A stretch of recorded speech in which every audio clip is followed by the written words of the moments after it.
ang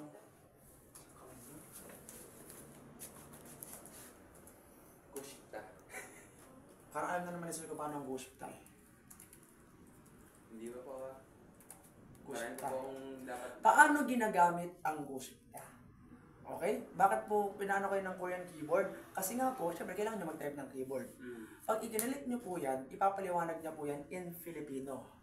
Okay? Ang gushita ay ginagamit, blah blah blah. Okay? Explanation. At siya po ay nagbibigay ng example. For example, mag-aaral, kumbuhada. Ang kanya pong to study is kumbuhada. Tama po ba? Yes. When we are conjugating, what's the first rule that we're going to do? What we have to do? Remove the da. Tama po ba? Drop the. Tapos, drop the da, matitira si kumbuha. Okay? Ano po ang mangyayari? Kumbuha, nilagay si gushita. Ano po magiging meaning niya? Hang kumbuha gushita, gusto kong mag-aral. Yes. Okay, nakukuha po yun. Another example, kumain, mokta. Tama po ba? What's the first rule when conjugating? Remove natin si da. Matitira si mok. Mok, tapos nilagay si gushita. Mok gushita, gusto kong kumain.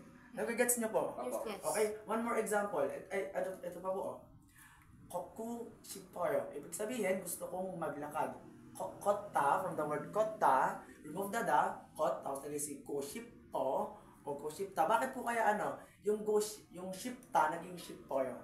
Conjugate. Si shipta, siya ay dictionary form. Tama po ba? Yes. Tanggalin si da, matitira si ship. Ba't kaya si oyo ang dinagdag?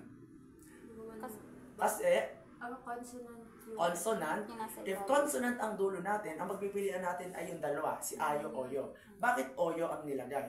Kasi nga po, Hindi ito siya ay a, o. nice. Hindi siya a at o. Oo. Kaya siya ay koku shippoyo. Gusto kong maglakad. Nakukuha po yun. Yes. Another example, kuha pa tayo. Paano naman si Jiman? Ang gagawin nyo na, kung kayo mahirapan, i-copy nyo lang po yan. Copy nyo dito, wala nyo nasa dulo. Ano nakalagay? Jiman. Paano ginagamit si Jiman? Okay, i-click nyo yan, ipapaliwanag ulit niya. Siyempre, kailangan nyo mag-jot down notes para mas madali po natin mas Ang Jiman ay isang Ang Jiman ay isang salitang ginagamit sa Korean upang ipakita ang contradiction o contrast. Sa dalawang idioma pangusap, karaniwang ginagamit pagkatapos ng isang pangalan. Anong pangalan? Noun. Noun. O verb. Anong verb? Salitang kilos. Upang ipakita na may isang bagay na katotohanan, ngunit may kasunod na ideya na sa mga ito. For example, 저는 한국말 할 수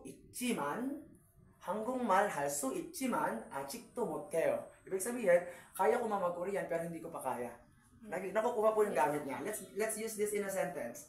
Sabi dito sa halimbawa in Filipino, pagkatapos, hindi pa nga. Ito, cheddar 좋아요. 하지만 비쌉니다. Gusto daw niya yung libro, pero mahal siya. You know, maganda ang libro pero mahal. Try niyo po itong i-translate. Ayan na yung sasabi ko. Kagu. Kagu. Gago. Kagu sipjiman. Il-i. Ano il-il? Il-i. Hindi pa ka natuloy ng versification. Iri. Okay, dapat Iri. iri. Bakit po iri? Versification rule, we have to get up the patchim kasi po ang kasunod niya ay silent. So pag itinaas, di ba L po siya pag final sound. Pag itinaas po siya, magiging siya? R. Kasi babalik siya sa initial sound. Tama po ba? Iri. Magiging iri. Isoyo. Ano ibig sabihin kaya niya? Ano ba yung kago? Furniture. Furniture. Hindi. Hindi siya furniture. Ang kago po ay ka, tapos go, yung pababa, u. Ito po from the word kada. Kago. Go. Go. Ano yung sipjiman? Ay, ano kanina yung Shipjiman. shipta? Ano kanina yung shipta? Yung gusto. Gusto. Okay? Kago shipjiman. Hindi niya gusto. Mali. One more time. Kago. From the word aalis. kada, tinanggal natin si da. Natira si ka. Tapos go. Ang kagandahan po Going. nito, listen, ang kagandahan po nito, inadapt nito yung rule dito kanina. Inadapt niya doon para magamit niyo po ulit. Tingnan niyo po ha. Kago shipjiman. Gusto ko man pumunta, di ba, chiman? Pero po yun, di ba? Gusto ko man pumunta, may trabaho ako. Oo Okay? nga, Kago, to go. Yes. Kada, or move dada, natira si ka. Anong tinira? Si go ship. Yes. Ano ba ang go ship? Gusto. Go ship, tapos nilagay si jiman. Okay, ano yung jiman? Hindi.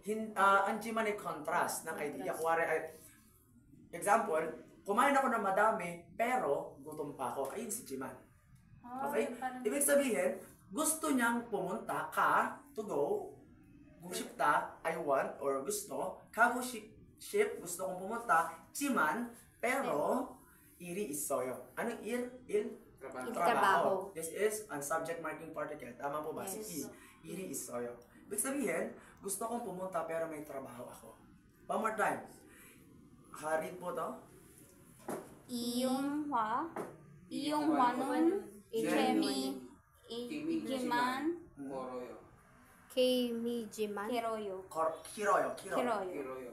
Iyong Ano wanan kiro? chemi ichiman kiroyo. J. Anong kiro? From the word kiro? Mahaba. Kiro, mahaba. Iyong wanan.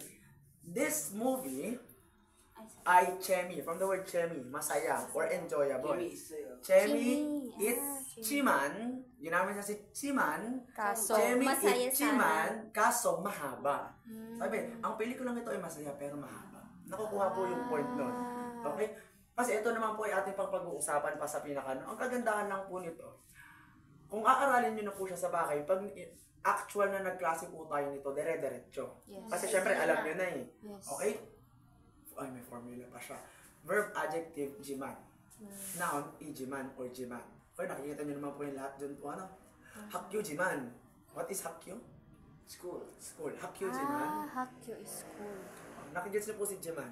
Yes. Okay, syempre, hindi pa natin ma-absorb po lahat. Kasi syempre, kailangan pa natin. Yung tinuturo ko lang po yung technique. Okay, let's give another. Ano gagamitin natin si ano? Jimaseyo. Alam niyo po yung maseo?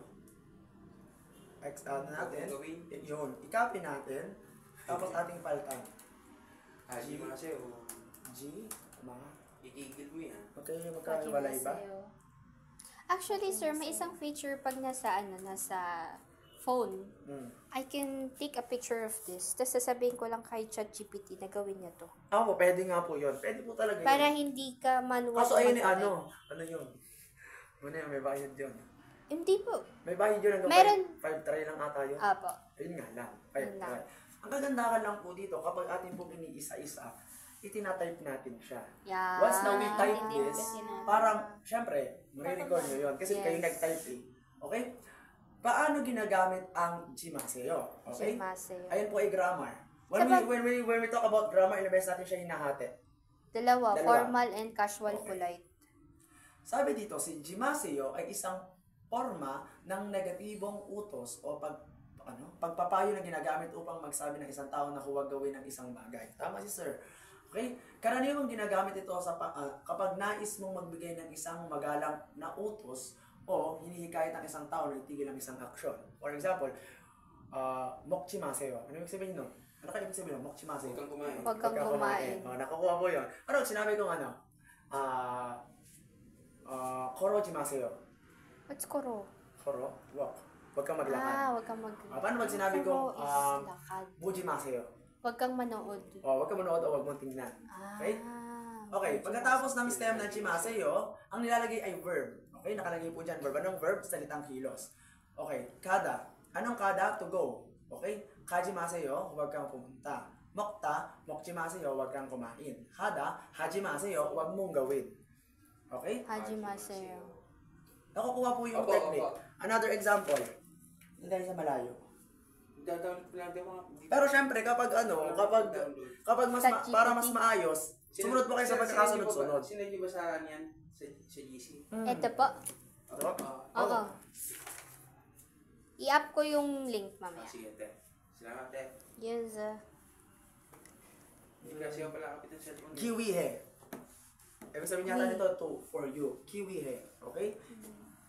Unang-una po kasi, ang sabi po kasi sa grammar, medyo wag na natin siya masyadong stressin. Yes. Ang stress natin talaga ay yung vocabs. Vocabs. Kasi kung alam natin ang grammar at hindi natin alam yung vocabs, wala din pong kwenta ang Useless. grammar. Tsaka sir, nakahelp sa amin yung pag alam mo yung structure. Mm. Kasi alam mo na yung unang word nito, subject, object, verb.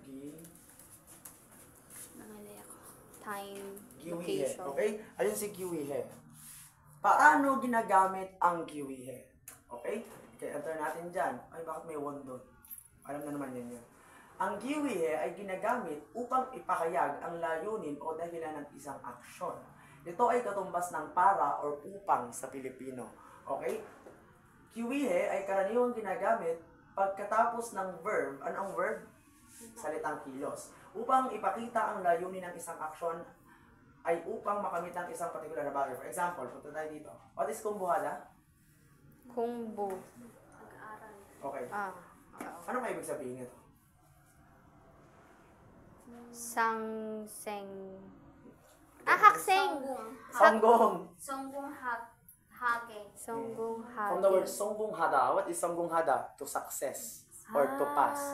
Songgong hada, tinanggal si da, pinata ng kiwihe.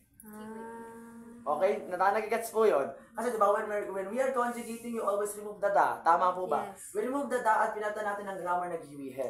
Okay? Songgong hagiwihe, kungboheyo. Ibig sabihin po niyan, para tayo ay mag-success, tayo ay mag-aral. Ibig sabihin nito, nag-aaral ako upang magtagumpay. Nakukuha po yun. Ayun si upang. Yun Siya si ang Guwihe. highlight. Oo, siya si Guwihe. Guwihe. Nakukuha po yun. One more time. Pang, guwi. What is undong hada? Exercise. Yes. Paano po kaya to? Kungang. Giyon. Undong hada. Giyon Jang Il?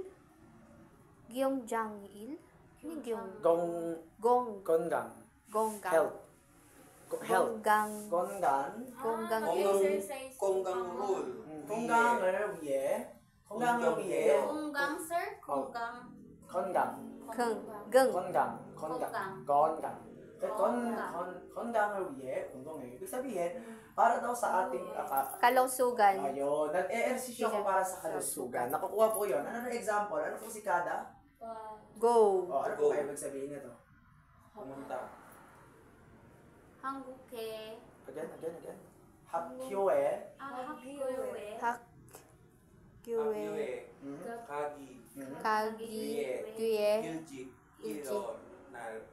Iro naseyo. What is 일어나다? Gumangon. bumangon or gumising. 학교에 가기 위해 일찍 일어났어요. One more time. 학교에 가기 위해 일찍 일어나세요. Ano ka ibig sabihin niya? Halgugay. Early. Ano yung ibig sabihin kaya niya? Kaya hindi yung Bumangon kang maaga kasi aalis ka?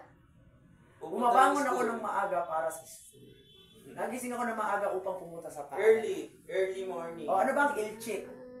Early. Early. Ilchik. Anong nucho? Late.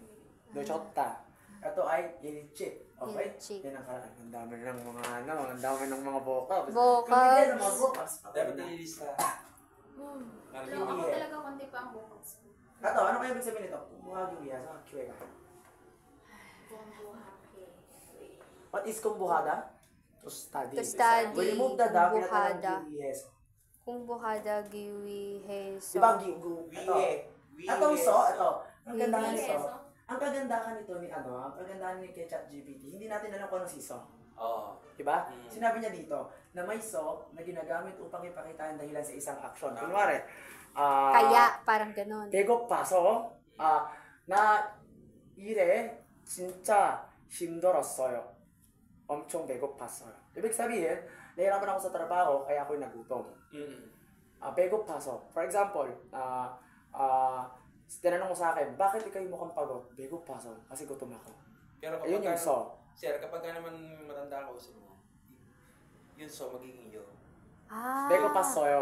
배고팠어요. 배고팠어요. Madadagdagan ng user. Yun po kasi. For example, tinanong nyo, bakit parang pagod ka na? Kung matanda sa iyo, ha? Kuwari, tanongin niyo po ako, bakit parang pagod ka na in Korean? 왜 피곤해요? Sasabihin ko, 피곤해서요. bakit parang matamlay ka, gano'n. Bakit parang matamlay ka? Tapos pwede kong isagot yun, 피곤해서요. 피곤해서요. Ibig sabihin, 피곤하다, to be tired. Pwede naman sabihin na irhimdoro sa iyo. 일 힘들었어요. Ayun yung siso sa dulo. Nagbabanggit ka na yun yung naging reason mo sa isang action. For example, 배고팠어. Dahil ako gutom. Kinalaman sa mga plano o pangarap. Ano ba yung sabihin nito? 공부하기 위해서 학교에 가요. Ginagamit upang ipakita ang Ano ibig dahilan sabihin ng nito? isang aksyon. 공부하기 위해서 학교에 가요. What is 위해? Para or upang. Kumbu is to study. Kumbuhada, to study. We remove the da na ginagawa si kumbuha. Tama po ba? Idinagdag natin si giwihe. Tapos ayun na si so. Yes, sir. Kumbuha giwihe. So, hakkiwe kayo. Sir, Ano ibig sabihin 1:45 na. Pumunta ako sa paaralan upang mag-aral. Nakukuha po yun? Yes. Sir, 1:45 na. Ay, sige, one time. Pamaya mo sila doon. Okay, paano ba ginamit natin si Nendero? Si Nendero, okay? Madami pala yung grammar. Marami po 60. 60 tapos sa isang grammar, sa isang chapter may dalawang sets of grammar. So, bali 120 grammars po. Wow! Kaya sinasabi ko po, kaya ko tinuturo sa inyo, hindi po kasi kaya talaga siya aralin natin sa school. Yes. Baka mamaya nasa, ano pa lang tayo, nasa chapter 60 pa lang tayo, naka-exam na kayo. Kaya itinuturo po natin, it is for the efficiency of the time. Hindi naman po tinuturo ko ito para dumuli ang trabaho ko po. Para sa inyo din naman po ito, okay? Tama po. Ano yan? Go! So parang mas economical, parang mas practical in the next 30 days bago mag-exam. Mag-focus ako sa vocabs. Familiarization lang sa Kasi ako grammar. maunti lang talaga sa Pero vocabs. Vocabs po talaga. Vocabs. Actually, ang kahit huwag nyo po, eto, tinuro ko po, parang sideline ang tawag dito eh. Ang i-focus nyo po, ang focus nyo po sa vocabs ay 90%, dito 10% lang. Para vocabs talaga. Kasi kahit alam nyo to at hindi nyo naman vocabs, wala rin po siyang halaga. Wala kang maiintindihan dun Okay, sa... ang nandero ay ginagamit upang ipahayag ang pagkilos na, okay, punta na tayo sa example. Hindi ko nagigit siyang explanation yun sa kanila pag ginamit na. Kanandero, tsaka na dyan sa'yo. Ano yung sabihin niya? Pagkatapos mong pumunta, okay, pagkatapos. Maunondero, pagkatapos kumain, Tawagan mo ako. ayun. Kanandero, tsaka na dyan sa'yo. Ibig sabihin, pagkatapos mong pumunta, tawagan mo ako. Ayun lang yun, madali siyang i-gets, di ba? Paano to? Hada. Kunanandero, from the word kunada, what's kunada? Tapos na, or it's finished. Tapos na, finish. To be finished. Kuna. Kunada, Kunaso. kunanandero, ayun yung sa'yo. Ano kayo ibig sabihin na? Let me know kapag nalaman, let me know kapag tapos Tapos na ka kayo. na. Ipaalam mo sa akin pagkatapos mong matapos. Nakukuha po yun. Okay? Let's another example. Ironada. What's ironada? Pasok? Bumangon. Ano po? Bumangon pala. Ano sabi niyo po? Wake Aso? up. Wake up. Pumasok. Pumasok. Wake up. Ano po Turo ibig da sabihin? pala yun, Ano po ibig puro sabihin nito? Hiro na, pero sijak hal ko yeo. Parang familiar sa akin yung si Jack pero hindi ko alam siya. Start. Si Jack. Si Jazz. Start. Ironandero, si Jack Halcreo. Ano kayo sabihin? Parang tataas din pala vocabs kapag inaral ko. Tapos Sila ako, alam gumising. ko na, sila na lang para hindi, Sige. para Ano hindi ibig sabihin? masabing ako'y maalam na, di ba? Ironandero. Eh, kaso natatype na tayo. Type na. Ironandero, Halcreo. Ano kayo sabihin niya? Gumising ka, pagkagising mo, parang sabihan mo ko kung ano oras mag-uumpisa. Wala, ang haba naman nun. Ibig sabihin lang yan, pagkagising ano mo, mag-uumpisa na ako. Ilang umpisa yun. na. Agad kong grabe naman doon agad kong sisimula pagkatapos kong magising. Okay? Nakuha po yun naman yun. Ito, Yes. meron pang mga kung bakit merong niyan, ba't may yo. Ito po, lahat. Pagkagising Kailangan mo magsisimula may na. dami kakaliblo ko para maintindihan. Ay, tama po. Kung pagsabihin ito, sabihin natin alam natin siyang gamitin, sinundero. Eh, paano natin maintindihan kung hindi natin alam vocabs? Maalam It doesn't make Sir, sense. maalam mo ang basahin pero sa vocabulary hindi mo naman kaya sabihin. Useless lang. Totoo po Di ba? yun. Maalam kang bumasa pero sa Pero hindi mo vocabulary alam yung hindi mo alam. Yan na.